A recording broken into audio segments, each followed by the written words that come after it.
Class 12 এর সকল ছাত্রছাত্রীকে স্বাগত।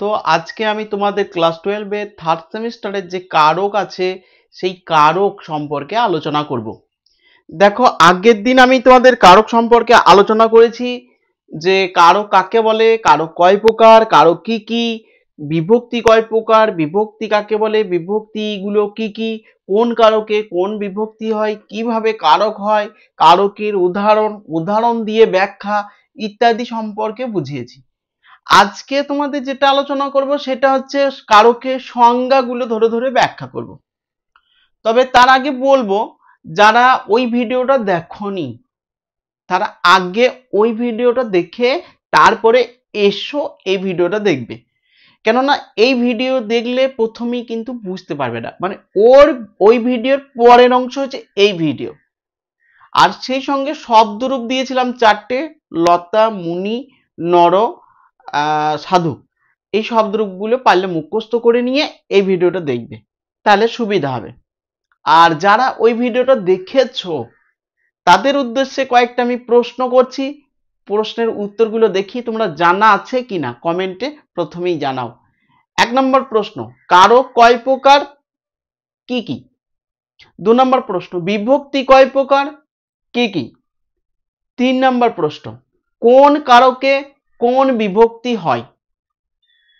4 নম্বর প্রশ্ন, বিভক্তি মূলত কয় প্রকার? ঠিক আছে, এই কটা প্রশ্ন তোমরা আমাকে কমেন্টে কিন্তু লিখে জানাও। হ্যাঁ, এবার আজকে আমি তোমাদের যে সিলেবাস ধরে আছে, সিলেবাস আছে ধরো কর্তৃকারক, কর্মকারক আর করণকারক, এই তিনটি আছে। এই তিনটি কারকের সম্পর্কে আজকে আমি আলোচনা করব। সূত্র দিয়ে দিয়ে আলোচনা করা আছে তোমাদের বইয়ে। কর্তৃকারকটা প্রথমে আলোচনা করছি। কর্তৃকারকের সম্পর্কে বলি কয়েকটা সূত্র। হ্যাঁ, কর্তৃকারকের সূত্র হচ্ছে কর্তৃকরণয় তৃতীয়া।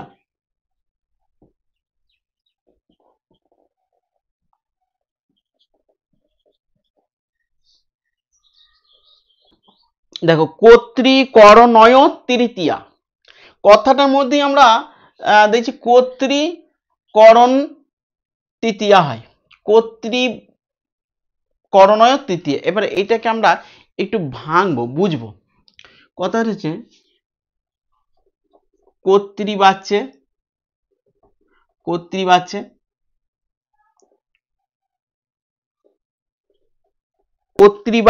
কর্তায় প্রথমে বিভক্তি হলেও কর্মবাচ্যে আর ভাববাচ্যে কর্তায় তৃতীয়া বিভক্তি হয়।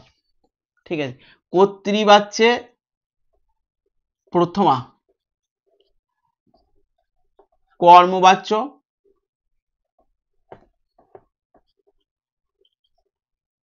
ও ভাববাচ্যে তৃতীয়া। বেশ, দেখো এই জিনিসটা বুঝো। কর্তৃকারক পড়ছি আমরা, একটু সূত্র তো একটু ঠান্ডা মাথায় বুঝতে হবে। কর্তৃকারকে প্রথমা বিভক্তি হয় আমরা আগের দিন জেনে নিয়েছি, আলোচনা করে নিয়েছি। তো আজকে আবার নতুন করে কি ঝামেলায় পড়লাম, দেখো কর্মবাচ্যে বলছে তৃতীয়া হবে, মানে কর্তৃকারকটাই আবার কর্মবাচ্যে তৃতীয়া বিভক্তি হবে, আবার ভাববাচ্য বলছে তৃতীয়া বিভক্তি হবে। তাহলে আগের দিন আমি যেটা দেখেছি, যদি ধরো একটা উদাহরণ আমি বলি, বালক চন্দ্রং পশ্যতি। হ্যাঁ, 1 নম্বর উদাহরণ আমি বলছি, ধরো বালক চন্দ্রং পশ্যতি। ঠিক আছে, এইবার ধরো বালকটি চাঁদ দেখছে, আমরা এটা কর্মকারক, এখানে যদি দাগ দিই তাহলে এটা হচ্ছে কর্তৃকারক। বালক চন্দ্রং পশ্যতি, বালকটি চাঁদ দেখছে, তাহলে আমাদের সোজা হিসাব যে বালক পদে কর্তৃকারকে প্রথমা বিভক্তি হয়েছে। ঠিক, এটা ঠিক। তাহলে বালক পদে কর্তৃকারকে প্রথমা বিভক্তি হয়েছে, কিন্তু বলা হয়েছে কর্তৃকারকটা কর্তৃকারক, কিন্তু কর্তৃকারকে প্রথমা বিভক্তি হয় আগের দিন জেনেছিলাম। আজকে আমরা জানছি যে কর্তৃকারক হলেও কর্মবাচ্যর ভাববাচ্যে তৃতীয়া বিভক্তি হয়ে যায়। উদাহরণ, হ্যাঁ উদাহরণ তোমাদেরকে দিচ্ছি। দেখো এইটা কি, যদি আমি উদাহরণটা দিই এরকম, বালকেন চন্দ্র দৃশ্যতে, মানে পাল্টে গেল, বালকটির দ্বারা চানটি দেখা হয়। ঠিক আছে, বালকটির দ্বারা চানটি দেখা হয় মানে কর্মবাচ্য, কর্মই যেখানে প্রধান, কর্তৃবাচ্য, কর্তাই যেখানে প্রধান, কর্তৃবাচ্য। তো দেখো বালকটির দ্বারা চানটি দেখা হয়, তাহলে বালকটি হইল কর্তৃকারক, কিন্তু হয়ে গেল তৃতীয়া বিভক্তি। তাহলে কর্তৃকরণয় তৃতীয়া, তাহলে কি বলবে, কর্তৃবাচ্যে প্রথমা বিভক্তি হলেও কর্মবাচ্যে ও ভাববাচ্যেও তৃতীয়া বিভক্তি হয়, কর্মবাচ্য ভাববাচ্যেও কর্তৃকারকে তৃতীয়া বিভক্তি হয়। আরেকবার বলছি দেখো, কর্তৃবাচ্যে কর্তৃকারকে প্রথমে বিভক্তি হলেও কর্মবাচ্যে ও ভাববাচ্যে কর্তৃকারকে তৃতীয়া বিভক্তি হয়। যেমন বালক চন্দ্রং পশ্যতি, বালক পদে কর্তৃবাচ্যে কর্তৃকারকে প্রথমা, এটা কর্তৃবাচ্য মানে কর্তা যেখানে প্রধান ভূমিকা পালন করে সেটা কর্তৃবাচ্য, তাহলে কর্তৃকারকে প্রথমা বিভক্তি হয়েছে। বালকেন চন্দ্রং দৃশ্যতে, বালকেন পদে এটা কি হয়েছে, কর্তৃকারকে তৃতীয়া বিভক্তি হয়েছে। আবার ধরো এটা যদি আমি বলি 3 নাম্বার একটা উদাহরণ দিই, 3 নাম্বার বললাম যে শিশু, শিশু না তালসই সুদন্ত নয় একা, শিশু না রুদ্ধতে, শিশুটি কাঁদছে, তাহলে শিশুটির দ্বারা কাঁদা হচ্ছে, তাহলে এই ক্ষেত্রে এটা ভাববাচ্য, ভাববাচ্য কিন্তু কর্তৃকারক, কর্তৃকারকে তৃতীয়া বিভক্তি হয়েছে। তাহলে এই কথাটা মনে রাখতে হবে। প্রশ্ন কেমন করে আসতে পারে তোমাদের, তোমাদের ধরো এইখানে দিয়ে দিল শিশু না রুদ্ধতে, কোন কারক হয়েছে লেখো, বা সূত্র দিয়ে দিল 4টে, বিভিন্ন সূত্র আছে, আমরা আস্তে আস্তে দেখবো, আজকেই দেখবো। তো সেই সূত্রগুলো পরপর দেওয়া আছে, কর্তৃকরণয় তৃতীয়া, সাধকতম করণম, তারপরে ধরো দেখা যাচ্ছে যে উপানধ্যান বর্ষ বা অধিসিং স্থাসাং কর্ম, 4টে সূত্র দেওয়া আছে। তো তুমি কোনটা করবে, তোমার জানা আছে যে কর্তৃকরণয় তৃতীয়া এই সূত্রানুসারে শিশুনা রুদ্ধতে থাকলে শিশুনা পদে কর্মবাচ্যে ভাববাচ্যে তৃতীয়া বিভক্তি হয়, এটা জানা আছে। তাহলে সব রকমই এইটুকু জেনে রাখতে হবে, নাহলে যেহেতু আমাদের শর্ট প্রশ্ন আসবে, তো এই ব্যাপারটা যদি আমরা বুঝে যাই তাহলে এইখান থেকে যেরকমই শর্ট প্রশ্ন দেবে দেখ আমরা কিন্তু পেরে যাব। ঠিক আছে, বা এইরকমও দিতে পারে কর্তৃকরণয় ডট ডট দিয়ে, কর্তৃকরণয় ব্যাকেটে লেখা আছে, শূন্যস্থান দেওয়া আছে, দিয়ে উত্তর লেখা আছে তৃতীয়া চতুর্থী পঞ্চমী ষষ্ঠী। তো তোমাদের কিন্তু এই সূত্রটা মুখস্থ থাকলে তৃতীয়াটা কিন্তু সহজেই লিখে দিতে পারবে। তাহলে আমাদেরকে কিন্তু বিশেষ কিছু সংজ্ঞা আমাদের কিন্তু মুখস্থ রাখতে হবে, এই সূত্রগুলো, বিশেষ কিছু সূত্র আমাদেরকে কিন্তু মুখস্থ করতে হবে। ঠিক আছে, তো এই সূত্রটা কর্তৃকরণয় তৃতীয়া মানে আমি আবার বলছি, কর্তৃবাচ্যে প্রথমা বিভক্তি হলেও কর্মবাচ্যে ও ভাববাচ্যে তৃতীয়া বিভক্তি হয়। ঠিক আছে, বেশ। এরপরে স্বতন্ত্র কর্তা, অর্থাৎ বাক্যের মধ্যে যে ক্রিয়া কর্তা প্রধান ভূমিকা পালন করে তাকে বলা হয় স্বতন্ত্র কর্তা। তারপরে দেখো প্রাতিপদিকাত্ব লিঙ্গ পরিমাণ বচন মাত্রে প্রথমা, মানে প্রাতিপদিক কাকে বলে এগুলো লিখছি না আমি, পরেরটা লিখবো আমি। প্রাতিপদিক কাকে বলে, প্রাতিপদিক হচ্ছে যে মূল শব্দ বা মূল বচন, মূল পদ, তার সংখ্যা বোঝালে, তার পদ বোঝালে, তার পরিমাণ বোঝালে, প্রাতিপদিকার্থ অর্থ বোঝালে, লিঙ্গ বোঝালে, পরিমাণ বোঝালে, বচন বোঝালে, সেইটা হয়ে যাবে প্রথমা বিভক্তি। ঠিক আছে, 4টে জিনিস বোঝালে প্রথমা বিভক্তি হয়। তো এটা গেল। তারপরে দেখো অভিহিতে মাত্রে প্রথমা, অভিহিত হলে পরে প্রথমা বিভক্তি হয়। তাহলে অভিহিত হলে প্রথমা বিভক্তি হয়। তো দেখো এখানে আর একটা জিনিস লক্ষ্য করি, আমরা কর্তৃকারক সম্পর্কে জানলাম, এবার কর্মকারকেও প্রথমা বিভক্তি হয়, কর্মকারকেও কিন্তু প্রথমা বিভক্তি হয়। হ্যাঁ, তো এই ক্ষেত্রে আমরা কি দেখব, দেখো বালকেন চন্দ্র দৃশ্যতে, বালকটি চন্দ্র দেখছে, এক্ষেত্রে আমরা বালক চন্দ্রং পশ্যতি, বালকটি চাঁদ দেখছে, বালকেন চন্দ্র দৃশ্যতে, বালকটির দ্বারা চাঁদ দেখা হচ্ছে। এই ক্ষেত্রে একটা জিনিস লক্ষ্য করো তো, চন্দ্র চাঁদটিকে দেখছে, আর চন্দ্র মানে চাঁদটি দেখা হচ্ছে, চাঁদটিকে দেখছে, কে দেখছে, বালক, আর বালকটি দ্বারা চাঁদটি দেখা হচ্ছে, চাঁদটি। তাহলে এই বাক্যের এই বাক্যের সঙ্গে পার্থক্যটা বুঝো, বালকটি চাঁদটিকে দেখছে মানে বালকটা এখানে হেড, বালকের দ্বারা চাঁদটি দেখা হচ্ছে, চাঁদটা এখানে হেড। ঠিক আছে, তাহলে যে বাক্যের মধ্যে অভিহিত হয় সেই ক্ষেত্রে অভিহিতে মাত্রে প্রথমা হয়, অভিহিতে মাত্রে প্রথমা, অভিহিতে মাত্রে প্রথমা, এটা হচ্ছে সূত্র। ঠিক আছে, এটা হচ্ছে সূত্র, অভিহিতে মাত্রে প্রথমা সূত্রানুসারে চন্দ্রপদে প্রথমা বিভক্তি হয়েছে। ঠিক আছে, তাহলে চন্দ্র অভিহিত হয়েছে বলে প্রথমা বিভক্তি হয়েছে। বেশ, এরপরে আমি চলে যাব কর্মকারক আর দ্বিতীয় বিভক্তিতে চলে যাব।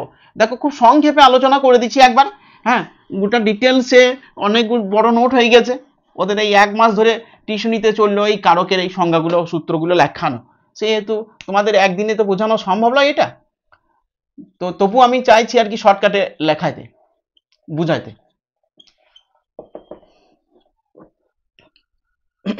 দেখো এবার চলে এসেছি আমরা কর্মকারকে দ্বিতীয় বিভক্তি। কর্তৃ ঈপ্সিততম কর্ম।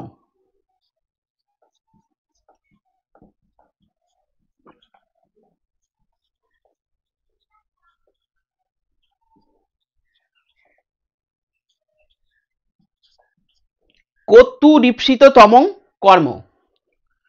কর্তার ঈপ্সিত যা তাই কর্ম। কর্তার সব থেকে বেশি, তম মানে বেশি বেশি, কর্তার যা সব থেকে বেশি ইচ্ছিত তাই হচ্ছে কর্ম। যেমন হচ্ছে একটা উদাহরণ দিই, উদাহরণ হচ্ছে উদাহরণ শিশু চন্দ্রং পশ্যতি, ওই একটু আগে দিলাম না, কি দিয়েছিলাম, বালক চন্দ্রং পশ্যতি, ওই উদাহরণটা দিই, বালক চন্দ্রং পশ্যতি। ঠিক আছে, তাহলে বালকটি চাঁদ দেখতে ইচ্ছা করছে, চাঁদটাই দেখার সব থেকে বেশি ইচ্ছা এই ক্ষেত্রে, এই বাক্যের মধ্যে। তাহলে কর্তার যা ঈপ্সিত মানে ইচ্ছা, কর্তার যা ইচ্ছা সেটাই কর্ম। বালকটি চাঁদ দেখার ইচ্ছা প্রকাশ করেছে, তাই চাঁদ দেখছে, সেই হেতু চাঁদ পদে কর্তৃক, চাঁদ পদে কিন্তু আমার কর্মকারক হয়েছে। হ্যাঁ, কর্তৃ ঈপ্সিততম কর্ম, কর্তার যা ইচ্ছা, কর্তা যা সব থেকে বেশি বেশি, তম মানে বেশি বেশি, কর্তা যা সব থেকে বেশি বেশি পেতে ইচ্ছা করে, কর্তা যা চাই, যা বেশি চাই, সেটাই হচ্ছে কর্মকারক। এখানে কি বলা হয়েছে সংজ্ঞাতে, দেখো আমরা এখানে পড়ছি কর্তা ক্রিয়ার দ্বারা যা পেতে সব থেকে বেশি ইচ্ছা করে তাকে কর্মকারক বলে। এখানে উদাহরণ দেওয়া আছে শিশু বেদম অধীতে, শিশু বেদ পড়ে, তাহলে বেদটাই হচ্ছে শিশুর ইচ্ছা, তাই বেদটা হয়ে গেল কর্মকারকে দ্বিতীয় বিভক্তি। ঠিক আছে, এবার পরের সূত্রতে চলে যাচ্ছি। পরের সূত্র তথা যুক্তং চানিপসিতম।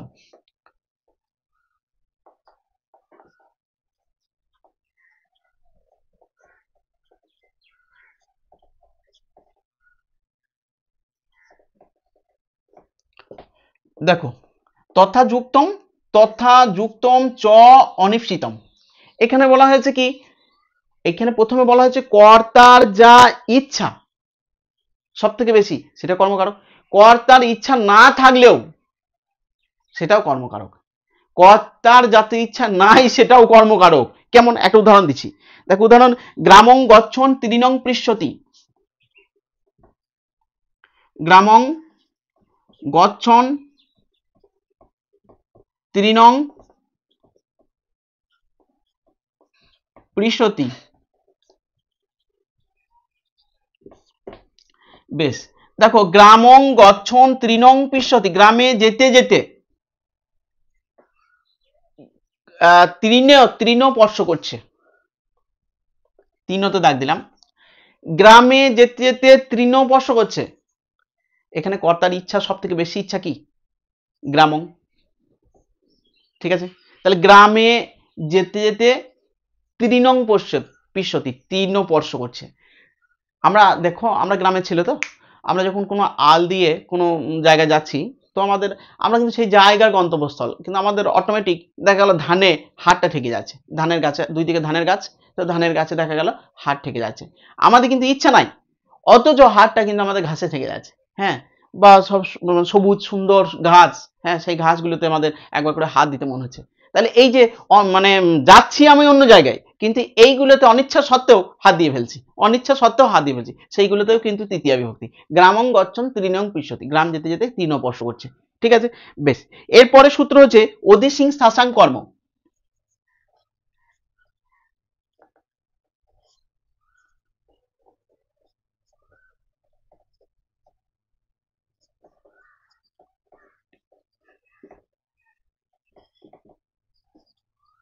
এই ব্যাপারটা একটু বোঝো, অধিসি স্থা আস ধাতুর কর্মকারক হয়, এটা লিখি অধি সি স্থা আস, হ্যাঁ অধি সি স্থা আস, ঠিক আছে, অধি সিং স্থাসাং কর্ম। এবার একটা জিনিস বলি, এই যে এটা দাগ দিই একটা, এটা এই দিক থেকে লিখি অধি, অধি, হ্যাঁ। তো দেখো একটা জিনিস, এইটা হচ্ছে উপসর্গ আর এই তিনটে হচ্ছে ধাতুর, সি ধাতু, স্থা ধাতু, আস ধাতু, এটা হচ্ছে উপসর্গ। তাহলে দেখো অধি এই উপসর্গ স্থি ধাতুর আগে, স্থা ধাতুর আগে, আস ধাতুর আগে বসলে কর্মকারকের দ্বিতীয় বিভক্তি হয়। কি বললাম? অধি সিং স্থাসাং কর্ম, এই সূত্র অনুসারে সি ধাতু, স্থা ধাতু, আস ধাতুর আগে অধি বসলে কর্মকারকে দ্বিতীয় বিভক্তি হয়। যেমন আমি একটা উদাহরণ দিই, শিশু, শিশু, সজ্জাম, সজ্জাম, অধি, সি ধাতু রূপ হচ্ছে সেতে, সয়াতে, সেরোতে, তাহলে সেতে, অধি সেতে মানে শুয়ে আছে, ঠিক আছে। শিশু বিছানায় শুয়ে আছে, তাহলে শিশু বিছানায় শুয়ে আছে, শিশুটি বিছানায় শুয়ে আছে। তো এইখানে কিন্তু আমার এই অধি থাকার জন্য সেতে সি ধাতু আছে, অধির পরে সি ধাতু বা স্থা ধাতু, এখানে যদি আমি অবলিক করে দিই তাহলে হবে সি ধাতু বা স্থা ধাতু বা আস ধাতু থাকলে, তাহলে অধির পরে সি ধাতু আছে বলে এখানে আমার সজ্জাম হয়ে গেল, কর্মকারকে দ্বিতীয়া। তাহলে কি লিখবো এখানে, যদি আমি ডিটেলসে লিখি, এখানে সজ্জাম পদে, সজ্জাম পদে কর্মকারকে, সজ্জাম পদে এই সূত্রানুসারে অধয়সী চালসদি ইংস অধিসিং স্থাসাং কর্ম, এই সূত্রানুসারে কর্মকারকে বুঝে নিও দ্বিতীয় বিভক্তি হয়েছে।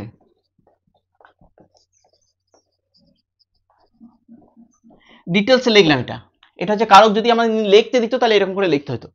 তো কি লিখলাম, সজ্জামের পরে অধি সি আছে বলে এখানটা কর্মকারকে দ্বিতীয় বিভক্তি হয়ে গেল, কিন্তু কিন্তু যে জিনিসটা বলার বুঝার, আমি যদি লিখি এটা শিশু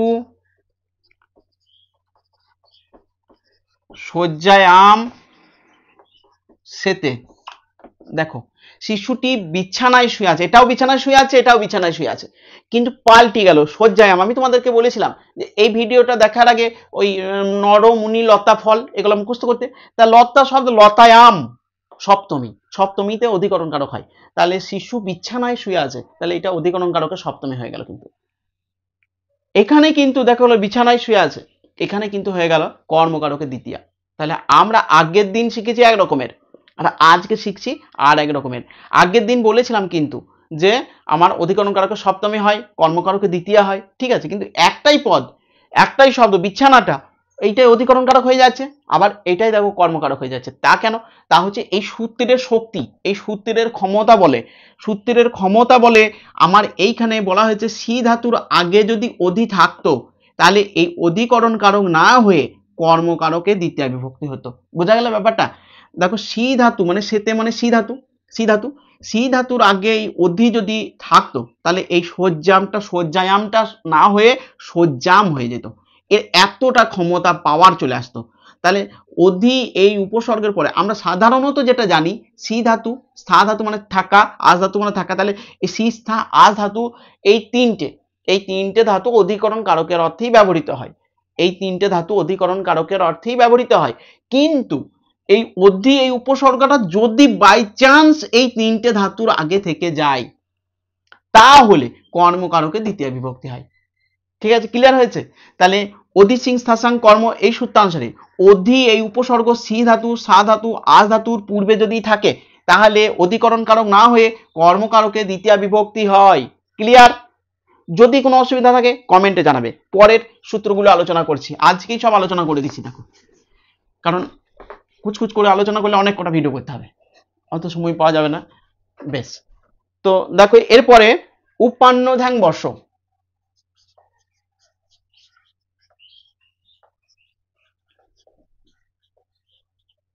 বেশ আগে সূত্রটা যেমন আলোচনা করেছিলাম এটাও এরকম ধরনেরই অনেকটা। দেখো উপ অনু অধি আ বস, আচ্ছা অবলিক দিয়ে দিলাম এগুলাই, ঠিক আছে। উপ অনু অধি আ বস কি বলা হলো, দেখো উপান্ন ধ্যান বর্ষ, এখানে কি বলা হয়েছে উপ অনু অধি আ বস ধাতুর আগে থাকলে কর্মকারকে দ্বিতীয় বিভক্তি হবে। আমরা বস ধাতু মানে কি, বসতি বসত বসন্তি, বর্ষসি বসত বর্ষতে, বর্ষামি বসাবো বসামো, মানে বাস করা। বাস করা বুঝালে তো অধিকরণ কারকের অর্থ আসছে, তো সেই ক্ষেত্রে কেন আমার কর্মকারক হয়ে যাবে? সেই ক্ষেত্রে নিয়ম করা হয়েছে পাণিনি সূত্র অনুযায়ী। কি বলছেন, যে এই সূত্রে এই চারটি শব্দ, চারটি উপসর্গ, উপ অনু অধি আ, এই চারটি উপসর্গ যদি বস ধাতুর আগে থাকে তাহলে কর্মকারক হবে, না হলে অধিকরণ কারক হবে। দেখো আমরা একটা উদাহরণ দিচ্ছি, যে কৃষ্ণ দ্বারকাম উপবসতি। কৃষ্ণ, ভগবান শ্রীকৃষ্ণ দ্বারকাম, দ্বারকা এখন গভীর জলের তলায়, সমুদ্রের তলায় আছে, আরব সাগরের বহু নিচেতে দ্বারকা অবস্থিত। কালের সঙ্গে সঙ্গে এই পৃথিবীর পরিবর্তন হয়, তখনকার যুগ কতটা উন্নত ছিল সেগুলো আমরা সেই ধ্বংসস্তূপ দেখলে পরেই জানতে পারবো, বুঝতে পারবো। আমাদেরও হঠাৎ বলা যায় না এত উন্নত এই যুগ, যদি ভূমিকম্পে একদম তলিয়ে যায় তাহলে তো এই জায়গাটাই সাগর হয়ে যেতে পারে, অন্য জায়গায় সাগরটা আবার স্থলভাগ হয়ে যেতে পারে, সেই বিধাতার খেলা এগুলো। দেখো কৃষ্ণ দ্বারকাম উপবসতি, ঠিক আছে, বেশ, দ্বারকাম পদে দাগ। এখানে কি করব, এখানে আমরা বলবো যে উপান্ন ধ্যান বর্ষ এই সূত্রার অনুসারে দ্বারকাম পদে দ্বিতীয় কর্মকারকে দ্বিতীয় বিভক্তি হয়েছে। কি হলো, উপান্ন ধ্যান বর্ষ এই সূত্রানুসারে দ্বারকাম পদে কর্মকারকে দ্বিতীয় বিভক্তি হয়েছে। কেন? কারণ হচ্ছে বস ধাতুর আগে উপসর্গটা আছে, ভালো করে বুঝো, বস ধাতুর আগে উপসর্গটা আছে, সেই জন্য আমার কর্মকারকে দ্বিতীয় বিভক্তি হলো। যদি উপটা আমি তুলে নিই, উপটা যদি আউট করে দিই তাহলে কি হবে দেখবে, দেখো তাহলে দাঁড়াও।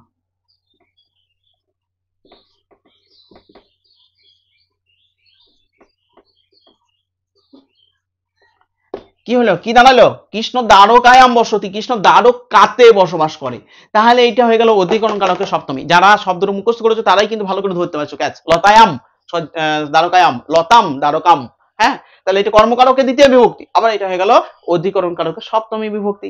বুঝা গেল ব্যাপারটা? আমি বলতে চাইছি যে উপান্নধ্যাং বর্ষ এই সূত্রানুসারে, এই সূত্রানুসারে বস ধাতুর আগে এই যে উপ অনু অধি আ, এই চারটে উপসর্গের মধ্যে যে কোনো একটি বসলে পরে আমার কর্মকারকে দ্বিতীয় বিভক্তি হবে। কিন্তু যদি বস ধাতুর আগে কিছু না বসে, বস ধাতুর আগে যদি কিছু না বসে তাহলে অধিকরণ কারকে সপ্তমী বিভক্তি হবে। ঠিক আছে, এটা ভালো করে তৈরি করে নিতে হবে। এই দুটো ভীষণ ইম্পর্টেন্ট সূত্র, অধিসিং শাসাং আর এই উপান্নধ্যাং বর্ষ, এই দুটো থেকে প্রশ্ন তো আসবেই, গ্যারেন্টি আসবে। ঠিক আছে, অভিনিবিষ্ট, অভি এবং নি এই উপসর্গ বীজ ধাতুর পূর্বে থাকলে পরে কর্মকারকে দ্বিতীয় বিভক্তি হয়। তারপরে আছে অকথিতঞ্চ, অকথিতঞ্চ সূত্র আছে, অকথিতঞ্চ।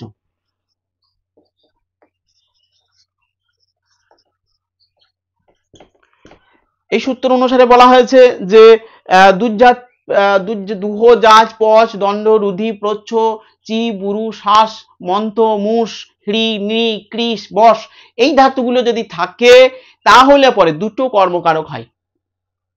বোঝা গেল, দুটো কর্মকারক হয়, অপাদান কারকটা কর্মকারক হয়ে যায়। ঠিক আছে, অপাদান কারকটা কর্মকারক হয়ে যায়। যেমন ধরো কি কি ধাতু, দুহ, দুহ জাজ পচ ইত্যাদি ধাতু, 16টা ধাতু ইত্যাদি, 16টি ধাতু, ঠিক আছে, ইত্যাদি 16টি ধাতু থাকলে পরে সেই ক্ষেত্রে অপাদান কারক না হয়ে কর্মকারকে দ্বিতীয় বিভক্তি হয়ে যাবে। যেমন একটা উদাহরণ দিচ্ছি, গোপ গাং দুগ্ধং দগ্ধি, গোপ গাং দুগ্ধং দগ্ধি।